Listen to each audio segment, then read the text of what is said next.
Nah, di syariah itu ada namanya, di Islam, di syariah itu ada namanya kaidah fikih, yaitu al-adah muhakkamah. Adat atau suatu kebiasaan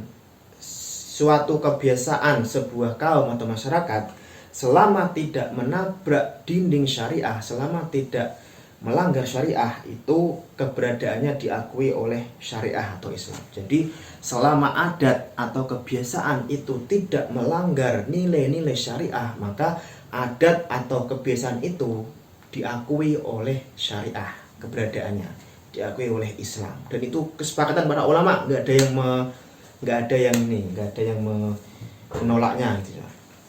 Sekarang kita berpindah pada kelompok ulama yang membolehkan gitu kan.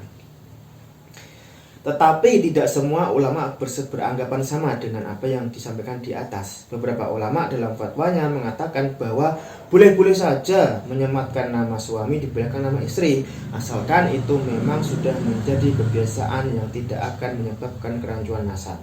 Beberapa ulama mengeluarkan fatwa kebolehan ini, seperti Darul Ifta Al-Misriyah, lembaga fatwa Mesir. Dalam fatwanya nomor 152 tanggal 27 Oktober 2008. Tentu dengan beberapa argumen yang kuat juga. Argumen pertama adalah ayat bukan larangan.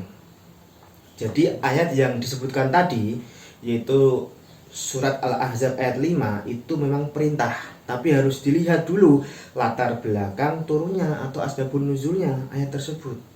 Ayat ini turun sebagai penolakan syariah Islam terhadap apa yang telah terjadi di masa jahiliyah. Banyak orang di masa itu yang menyematkan nama seseorang dengan nama yang bukan ayah kandungnya, seperti apa yang disematkan kepada nama Zaid bin Harithah, salah satu budak Rasulullah.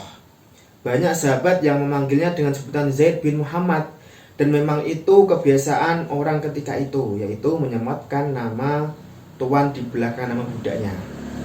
Ketika ayat ini turun, semua kebiasaan itu menjadi terlarang. Lalu semua beralih memanggil Zaid dengan menjadi Zaid bin Harithah. Tafsir Ibnu Katsir. Mesti diperhatikan, yang dilarang itu menyematkan nama selain ayah kandung di belakang nama asli. Sedangkan yang banyak dilakukan itu menambahkan nama saja, tanpa disertai petunjuk atau dilalah yang nyata bahwa itu anak kandung. Penjelasannya ada di nomor selanjutnya. Nah, yang kedua alasannya, argumen adalah dilarang menyematkan nama selain ayah kandung. Yang benar-benar dilarang oleh syariat ialah menyematkan nama selain ayah kandung dengan redaksi peranakan atau redaksi nasab yang sah. Penyematan nama nasab itu dengan kata bin atau binti. Jadi tidak boleh sama sekali menyematkan nama dengan bin atau binti kepada selain ayah kandung. Dan larangan ini disepakati oleh ulama sejagat raya. Jadi kalau si Ahmad punya ayah namanya Hamdan, maka menjadi haram kalau dia menyematkan nama setelah binnya selain nama Hamdan. Karena bin atau binti ialah kata yang menunjukkan nasab. Kalau melanggar ini, maka ini yang membuat kerancuan sangat fatal. Kalau tidak memakai bin atau binti yang menjadi tidak masalah, karena itu bukan menunjukkan nasab. Toh para pendahulu kita dari banyak ulama juga menyematkan di belakang namanya dengan bukan nama ayah kandungnya. Yang haram itu kalau memakai kata pemisah bin, tetapi bukan nama ayahnya. Dan kalau menyematkan di belakang nama dengan bukan bin, tentu tidak menjadi masalah. Imam Ibnu Katsir dalam tafsirnya mengatakan bahwa tidak dilarang kalau memanggil seorang dengan sebutan anak, yang dalam bahasa Arab disebut dengan bunayya atau anakku. Ini tidak dilarang jikalau maksudnya untuk sebutan kasih sayang dan bukan penetapan nasab. Karena Rasulullah juga pernah diriwayatkan darinya dalam sebuah hadis yang sahih riwayat Imam Muslim, bahwa beliau memanggil Anas bin Malik dengan sebutan ya bunayya, wahai anakku gitu kan.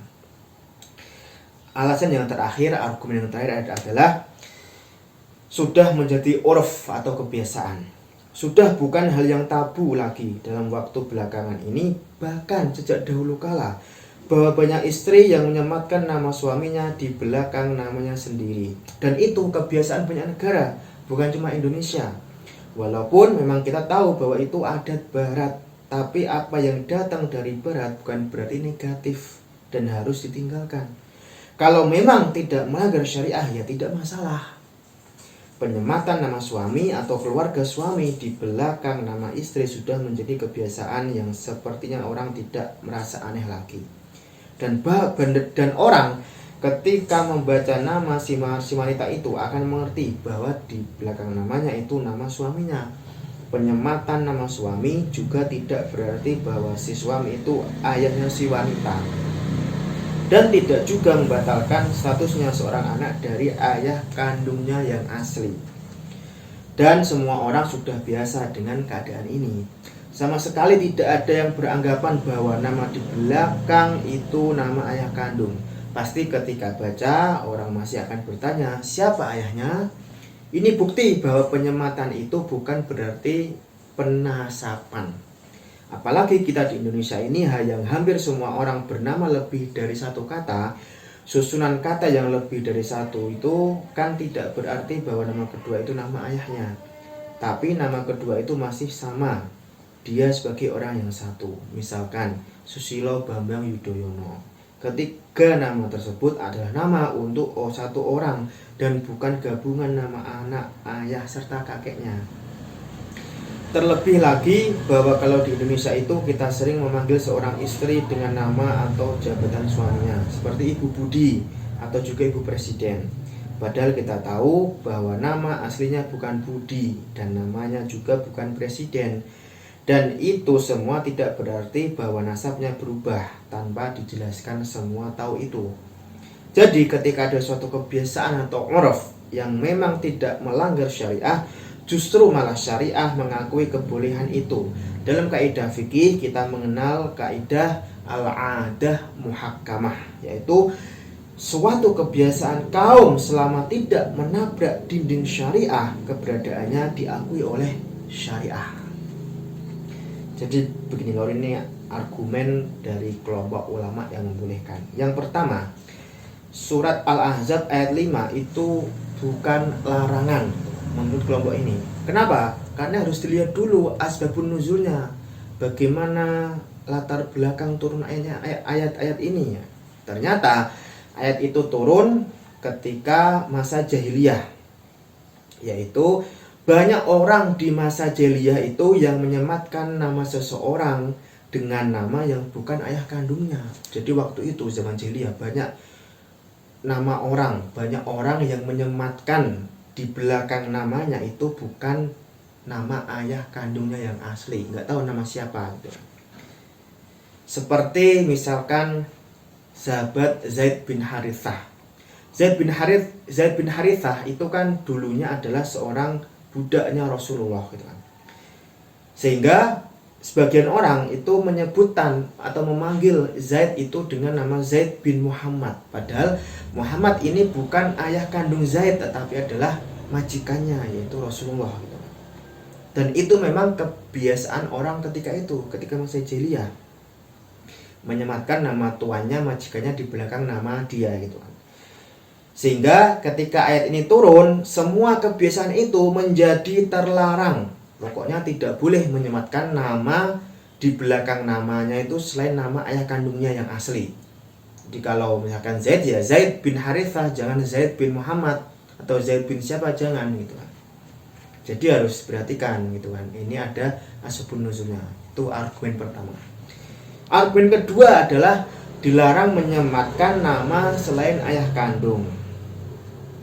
Jadi memang ini terkait nasab ya lor ya. Nasab itu kan harus ayah kandung. Misalkan nama saya Lutfi, ya Lutfi bin ayah kandungnya siapa? Itu jangan sampai Lutfi bin siapa, jangan. Misalkan ada nama Ahmad bin Khalid, berarti nama ayahnya Khalid gitu kan. Atau misalkan nama perempuan, misalkan Aisyah binti siapa, Abu Bakar gitu kan. Itu ayah kandungnya. Jadi jangan sampai menyematkan nama di belakang nama istri atau kita perempuan dan semuanya itu selain nama ayah kandung. Tetapi kalau di Indonesia itu kan berbeda. Di Indonesia itu kan jarang yang namanya penyematan ayah kandung di belakang nama itu kan. Biasanya itu namanya banyak, ada beberapa kata, ada 2, ada 3, ada 4, ada 5, atau ada 1, tapi tanpa ada penyematan nama ayah kandungnya gitu kan. Misalkan namanya Soeharto, Soekarno, itu kan hanya satu. Kalau di Timur Tengah, di Arab ya harus ada Soekarno bin siapa, Soeharto bin siapa. Di Indonesia enggak, itu berbeda, budayanya beda gitu. Jadi intinya argumen kedua ini bahwasanya tidak boleh menyematkan nama selain ayah kandung. Tetapi kalau di Indonesia kita memanggil orang itu kan kadang tidak masalah gitu kan, memanggil nama dia tapi bukan nama asli, misalkan nama istrinya, nama suaminya, misalkan ibu Budi dan sebagainya, itu kan boleh. Yang kita anggap kan dia istrinya Pak Budi, bukan anaknya Pak Budi gitu loh. Jadi di Indonesia kita sudah terbiasa gitu, memanggil orang ketika ada sepasang keluarga itu kan dengan nama misalkan Ibu Ahmad gitu kan. Berarti kita udah tahu dia ini Ahmad ini bukan nama ayahnya tapi nama suaminya Ahmad, nah seperti itu. Kemudian yang ketiga alasannya adalah sudah menjadi urf atau kebiasaan. Nah, ini saya ulangi lagi, jadi di Indonesia itu sudah menjadi urf, kebiasaan, sudah budaya itu kan. Bahkan di beberapa negara sudah seperti itu. Berbeda dengan di Arab atau di Timur Tengah gitu kan. Jadi penyematan nama suami di belakang nama istri itu bukan berarti nasab, bukan berarti itu ayah kandung. Itu adalah nama suami dan itu sudah menjadi sudah menjadi pengetahuan bersama, sudah rahasia umum lah seperti itu. Oh, namanya Ibu Presiden ya berarti suaminya seorang presiden. Namanya Ibu Anton ya berarti suaminya Anton, bukan bapaknya Anton, bukan Anton ini bukan nama bapaknya tapi nama suaminya gitu kan. Ibu Soeharto gitu kan, berarti istrinya Soeharto. Ibu Soekarno ya berarti istrinya Soekarno, bukan bapaknya Soekarno gitu. Itu jadi gitu lor. Dan dan di Indonesia itu biasanya tadi namanya panjang-panjang, 3 nama ya, Susilo, Bambang, Yudhoyono itu. Kalau di Arab enggak, di Arab tuh namanya biasanya satu aja. Misalkan Ahmad bin Muhammad bin Khalid, nah itu. Jadi bin ini nama bapaknya siapa? Bin yang nama kayak. Jadi Ahmad bapaknya namanya Muhammad, bapaknya Muhammad namanya Khalid. Jadi Muhammad itu bapaknya Ahmad, Khalid itu kakeknya Ahmad. Nah, jadi biasanya di Arab tuh namanya satu kata aja, biasanya loh ya, satu kata. Kalau di Indonesia itu 3 kata, 2 kata, bahkan ada 5 kata. Itu nama satu orang, bukan nama ayah, bukan nama kakek. Itu berbeda kebiasaan, berbeda budaya. Nah, di syariah itu ada namanya, di Islam, di syariah itu ada namanya kaidah fikih, yaitu al-adah muhakkamah. Adat atau suatu kebiasaan sebuah kaum atau masyarakat selama tidak menabrak dinding syariah, selama tidak melanggar syariah, itu keberadaannya diakui oleh syariah atau Islam. Jadi selama adat atau kebiasaan itu tidak melanggar nilai-nilai syariah, maka adat atau kebiasaan itu diakui oleh syariah, keberadaannya diakui oleh Islam. Dan itu kesepakatan para ulama, nggak ada yang menolaknya gitu. Jadi itu lor terkait dengan penyematan nama suami di belakang nama istri, boleh atau enggak gitu. Ini sudah saya paparkan kelompok yang mengharamkan atau kelompok yang membolehkan gitu ya. Jadi silakan sedulur pilih mana. Kalau kita di Indonesia, hidup di Indonesia, berarti sudah terbiasa dengan budaya itu, memanggil nama istri atau perempuan dengan nama suaminya itu udah biasa. Dan itu bukan nasab, itu adalah nama dari suami, bukan nama ayahnya. Itu kita sudah tahu semua di Indonesia. Kalau di Arab beda, di Arab ya namanya satu orang ya, Ahmad bin Muhammad bin Khalid bin siapa, itu udah biasa. Atau perempuan Aisyah binti Abu Bakar binti siapa.